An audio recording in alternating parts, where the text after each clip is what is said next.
अस्सलाम वालेकुम नाज़रीन, मैं हूँ फातिमा मेहर। चलते हैं आज की अहम खबरों की तरफ।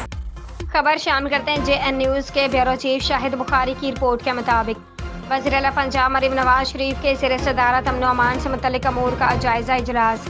वज़ीर आला मरीम नवाज शरीफ का ईद मिलादुन नबी सल्लल्लाहु अलैहि वसल्लम पर फुल प्रूफ सिक्योरिटी का हुक्म। वज़ीर आला मरीम नवाज शरीफ की पुलिस अफसरान को उलमा इकराम के पास खुद जाकर मिलने की हिदायत।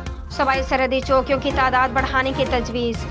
वज़ीर आला मरीम नवाज शरीफ ने मंजूरी दे दी।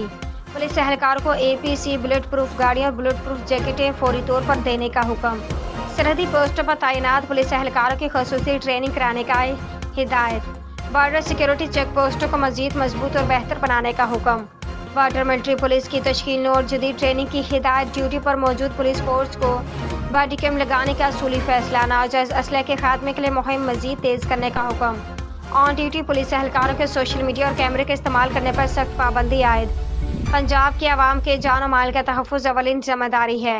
अवाम के तहफ़्फ़ुज़ के लिए जो कुछ भी करना पड़ा ज़रूर किया जाएगा। वज़ीर आला पंजाब मरीम नवाज शरीफ। पंजाब पुलिस को 1 अरब रुपए की ग्रांट जारी।